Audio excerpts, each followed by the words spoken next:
but it's funny. I've made a few analogies. One is it's like being with a woman. It's like being with a very big woman, right? There's still all the same. There's the same body parts. There's the same. You still have to approach, and you have to be sensitive, and you have to be charming, and you have to be, you could get very hurt. Yep. You know what I mean? And actually, you can get hurt by a really small woman too. So big women are dangerous. Well, no, small women. It doesn't matter. You know what I mean? It's unknown. Yep. You know what I mean? But because I've been with a lot of women, then I'm like, okay, I know I'm going into the danger zone, but I'm aware of it, and it's the same with the big wave thing. It's like, okay, the thing that was so interesting is I'd only ridden waves up to about 20 feet, and then we started towing into these waves with an assist by a jet ski, or a personal watercraft is what they call them. All of a sudden I was riding 60-foot waves. And it's like, and I was going much faster than it had ever gone in my life, but I was doing the same thing. I was judging the waves the same, like I knew what to do. I knew how to technically ride the wave. Yeah. So it was about decisions and being really aware. And yes, every time we went to some of these spots, I thought, I could die today. Someone could die today. If we aren't really aware and alert and paying attention, and also not trying to be too much of a hero, not too ego, like, I'm going to be the man today, and all that kind of stuff. Being humble was what I think the fear part of it really saved me, and I hardly had any wipeouts in the 8 years that I rode those big waves. The one time I did, it wasn't really a wipeout. It came from maybe a little bit of an ego moment. I was in Maui riding this place, Jaws. I'd been there a few times, and we had just dropped the boards down to a little bit smaller than what we were riding before. And partner Mike Parsons and I had gone out the night before when it was smaller. And then this was a morning, and on this day, this guy from Hawaii, Makua Rothman, won the Biggest Wave of the Year award measured at 66 feet.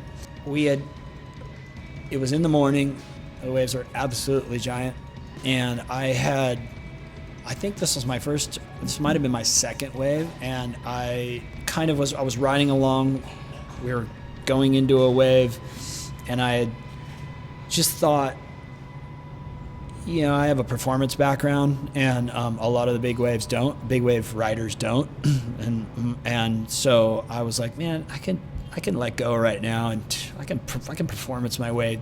I can just ride this big wave like a small wave, and if I get in trouble, I can just zip, and what am I doing holding on too long? I'm gonna let go. I didn't necessarily say all those things to myself, but it was kind of one of those where I was like, fuck, I got it, I can do this, boom, and I let go. And right when I let go, the whole wave just shifted over really far. And when you're going at that speed, and it's real windy over there, so you're just hitting these like major bumps, boom, boom, boom, boom. And I didn't factor in the fact that the bumps would keep me from my performance, because I couldn't set the edge in there. I had to handle the bumps. And then it got to the point where it was moving away from me in a way that I had to make a decision that in order to go faster, I had to not try to go towards that way, because I was going too slow, going sideways. I had to go down to pick up. I had to use gravity and go down. And I was like, all right, I'm going to go down there. And you can't really look around, because you have to be looking at right in front of you on these bumps. I'm going to go right down there. And then when I get right down to this one spot, it's going to give me I'm going to look up. And if the wave is curling over enough, I'm gonna pull in the tube, and I'm gonna just go for it, because that's the only way I'm gonna make it.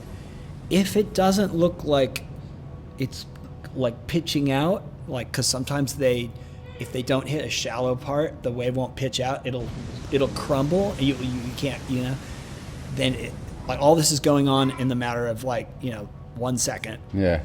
if it has this crumbly look, I'll still have time to continue the speed and go straight and try to get away from it. Yeah. So it was all calculated in my head, and I got down there and I looked up, and the thing looked like just a crumbling mess, and I was like, all right, options out, like I can't, and I just headed towards the beach. I mean, and I'd never had a wipeout yet, and the whole time I'd been riding these big waves, and I was all, and I remember thinking, what do I do? Should I hold my breath now? Like, what do I don't know I didn't know what to do, and I was like, and then I could feel it, like, and I'm in straps, so I'm like, at some point I need to jump out of these things, I can't, I'm going so fast. Yeah. I'm going like 35 miles an hour, something like that. So timing, how'd you go?